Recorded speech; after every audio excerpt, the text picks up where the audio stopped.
지역 조기 폐광에 대비한 대체 산업으로 친환경 첨단 산업 육성안이 마련됐습니다.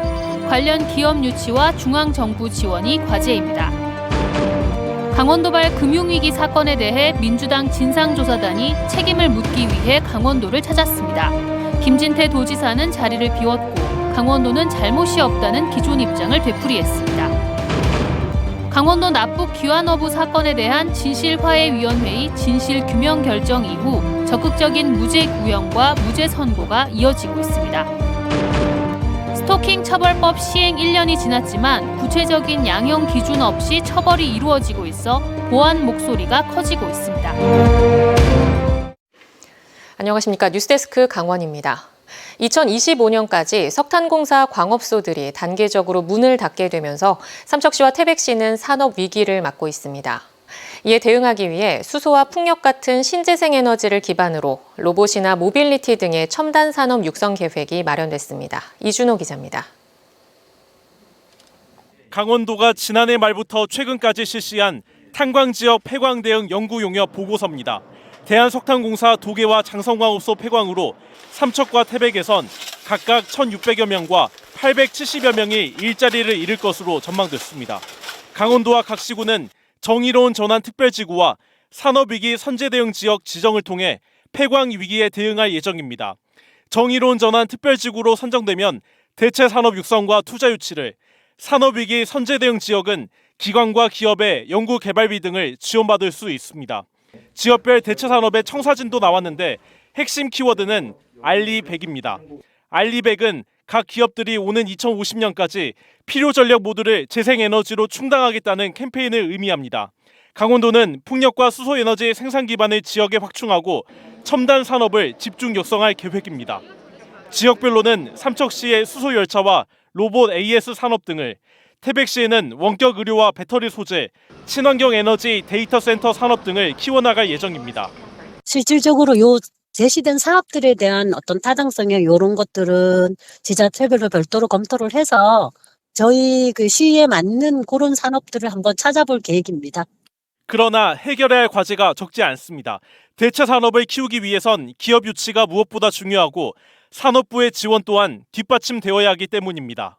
기업 유치를 위한 아니면 지역 경제 활성화를 위한 측면에서 다양한 특구라던가 특례와 관련한 논의들이 필요한 게 사실입니다. 국가 차원에서 아이템들을 발굴하는 게 중요해 보입니다. 석탄 산업이 막을 내릴 시기가 눈앞으로 다가온 가운데 이번 대체 산업이 지역 쇠락을 막을 수 있을지 관심이 높아지고 있습니다.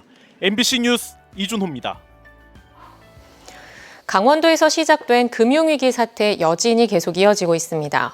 민주당 소속 진상조사단은 강원도의 책임을 추궁하며 지금이라도 잘못을 인정해야 시장의 신뢰를 회복할 수 있다고 주장했습니다.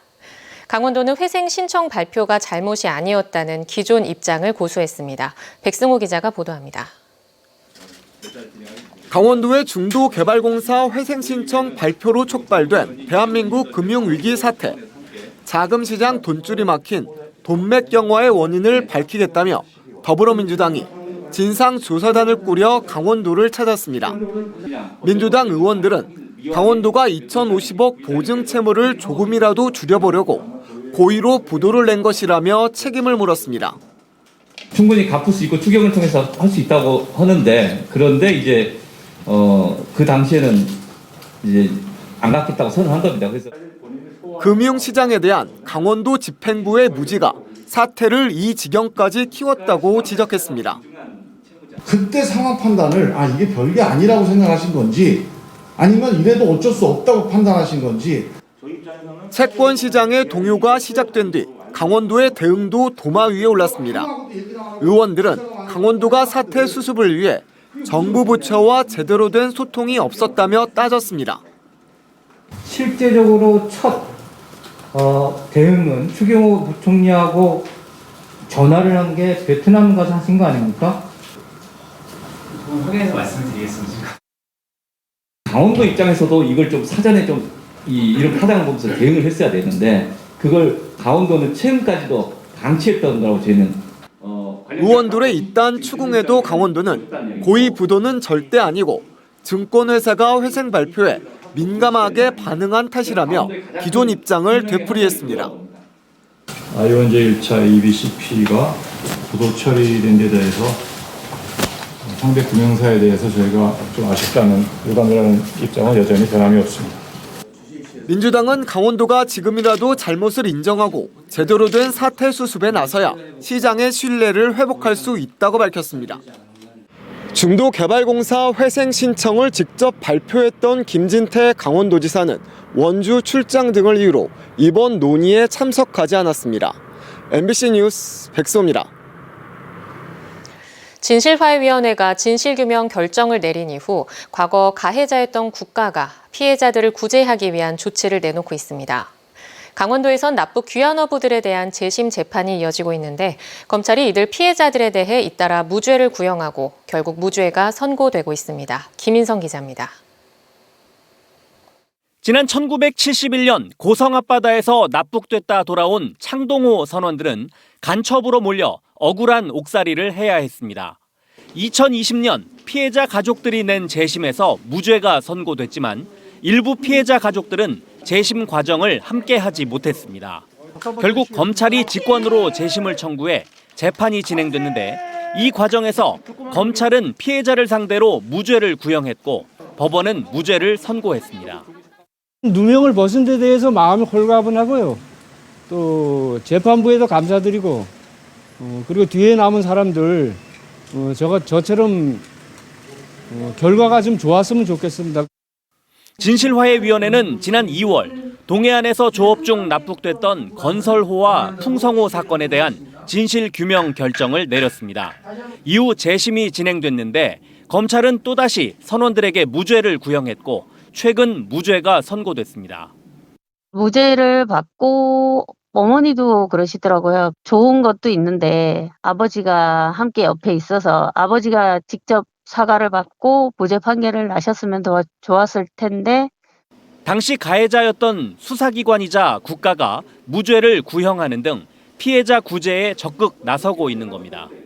불법 구금이 있었다라고 저희 검찰에서 검토 결과 그런 결론이 나와서 그 부분을 중점적으로 해서 그러면 불법 구금 상태에서 진술한 부분은 증거 능력이 없다라는 취지로 무죄를 구형했습니다.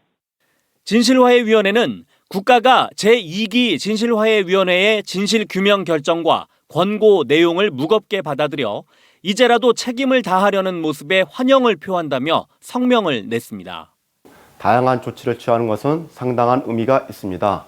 진실화해위원회는 앞으로도 국가기관의 적극적인 후속 조치가 이행되도록 최선을 다하겠습니다. 앞으로도 납북 귀환어부 사건뿐 아니라 민간인 학살이나 민주화운동 탄압 같은 다양한 사건들에 대해서도 국가폭력의 원인 규명이 적극적으로 이루어지길 기대합니다. MBC 뉴스 김인성입니다. 스토킹 처벌법이 시행된 지 1년이 지났지만 구체적인 양형 기준이 마련되지 않아 처벌 수위가 들쑥날쑥한 모습을 보이고 있습니다. 사법부의 적극적인 노력과 함께 보완을 요구하는 목소리가 나옵니다. 이윤 기자가 보도합니다. 춘천지법 강릉지원은 지난 4월 스토킹 처벌법 위반 혐의로 기소된 60대 남자에게 징역 1년의 실형을 선고했습니다. 이 남성은 피해 여성에 대한 접근 금지 명령을 받았음에도 집을 여러 차례 찾아가 초인종을 누르고 현관문을 잡아당기는 등의 행위를 한 혐의를 받았습니다. 재판부는 피고인이 피해자로부터 용서받지 못했고 일정 기간 사회에서 격리할 필요성이 큰 점 등을 고려했다며 양형 이유를 밝혔습니다. 반면 비슷한 혐의로 기소된 다른 60대 남성은 지난달 징역 10월에 집행유예 2년을 선고받았습니다. 이 남성도 피해 여성을 대상으로 과거에 스토킹 범죄를 저질러 처벌받은 전력이 있음에도 수십 차례 전화를 하고 주거지와 직장을 찾아갔습니다. 역시 재판부는 피고인이 피해자로부터 용서받지 못한 점 등을 고려했다며 양형 이유를 밝혔지만 실형을 선고하지는 않았습니다. 춘천지법과 원주지원 등 다른 법원에서도 스토킹 혐의를 놓고 실형이 선고되는가 하면 집행유예도 선고되는 엇갈린 판결이 나오고 있습니다. 그동안 경범죄로 분류됐던 스토킹 행위가 범죄로 인정되면서 처벌 규정을 명문화한 스토킹 처벌법이 시행된 건 지난해 10월. 법이 시행된 지 1년 정도밖에 지나지 않아 기준을 세울 만큼 법원의 판결이 축적되지 않다 보니 이처럼 형량이 들쑥날쑥한 모습을 보이고 있습니다. 스토킹 처벌법을 위반하면 3년 이하의 징역이나 3천만 원 이하의 벌금형에 처한다고 나와 있지만 구체적인 양형 기준은 없는 상태입니다. 중범죄라는 인식도 심어줘야 할 필요가 있고 또 스토킹 처벌법이 제대로 시행되기 위해서는 법원에서도 어느 정도의 좀 기준을 가지고 이 스토킹 범죄를 판단하고 또 형량을 산정할 수 있어야 할 것으로 보입니다.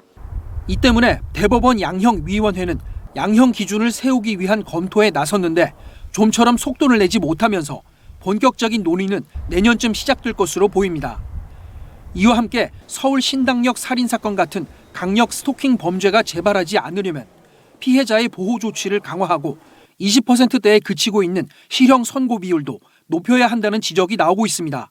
MBC 뉴스 이용입니다.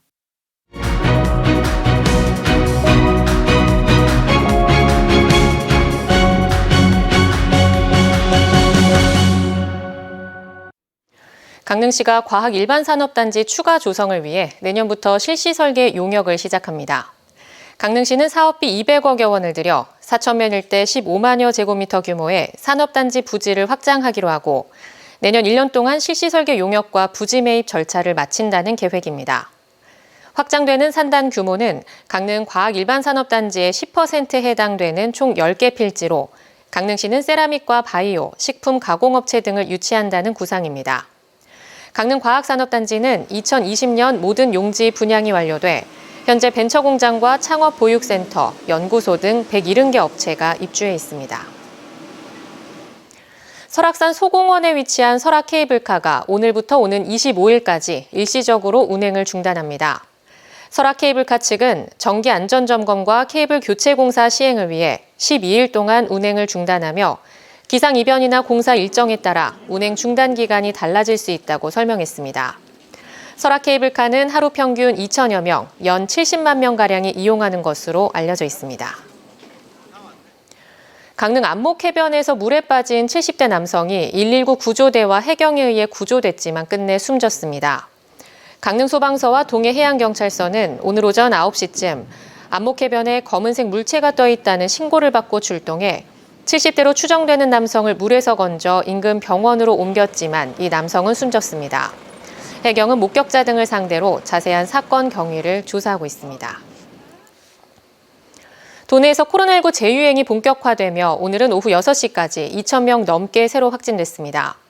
지역별로는 강릉 393명, 속초 149명, 동해 125명, 삼척 61명, 정선 55명, 태백 50명, 양양 47명, 고성 10명 등이며 누적 확진자 수는 78만 명을 넘겼습니다. 하루 신규 확진자가 2,000명을 넘긴 것은 지난 8일 이후 엿새 만입니다. 속초시가 올해 하반기 이후 각종 중앙부처 공모에 선정된 사업이 크게 늘어난 것으로 나타났습니다. 속초시에 따르면 지방소멸대응기금 지자체 평가에서 전국 2위를 차지한 것을 비롯해 대한체육회 주관 ICT 기술 활용 스포츠 콘텐츠 체험시설 설치 공모, 2023년 지능형 교통체계 ITS 구축 사업 등으로 모두 234억 원의 국도비를 확보했습니다. 속초시는 2022년 거점 육성형 투자 선도지구 공모 등 현재 9개 사업에 공모를 신청하고 결과를 기다리고 있다며 앞으로도 열악한 지방 재정에 도움이 될 수 있도록 중앙부처 공모 사업에 적극 나서겠다고 밝혔습니다. 동해시가 국민독서문화진흥회가 주최하는 올해 책 읽는 지자체 대상에 선정됐습니다. 동해시는 웹툰 창작 체험관과 장애인 평생교육, 도서관 지혜학교 등 다양한 프로그램을 운영하고 전 세대가 참여하는 책문화 축제 등으로 높은 평가를 받았으며 올해까지 6년 연속 수상의 성과를 올렸습니다. 대한민국 책 읽는 지자체 대상은 건전한 독서문화 조성을 위해 매년 전국 6개 지자체를 선정해 시상하고 있습니다. 정선군이 도내에서 유일하게 산업통상자원부에서 주관한 지역에너지센터 시범 공모사업에 선정됐습니다. 이번 공모사업 선정으로 정선군은 국비 1억 2천만 원을 포함해 모두 2억 5천여만 원을 들여 에너지 취약계층 지원과 소비자 참여형 에너지 신규 사업 발굴 등을 추진할 계획입니다. 특히 골목길 안심귀가 태양광 LED 조명 설치 사업을 추진해 안전한 보행 환경을 조성합니다. 방화 테러로 인한 가스 폭발과 대형 화재를 가정한 긴급 구조 종합훈련이 속초소방서와 속초시, 경찰, 군부대 등 29개 기관이 참가한 가운데 속초 모 리조트에서 열렸습니다. 이번 훈련에서는 방화범의 방화 테러로 가스가 폭발해 리조트에 대형 화재가 발생한 상황을 가정해 관계기관들이 합동 대응하는 형태로 진행됐습니다. 강원뉴스 마칩니다.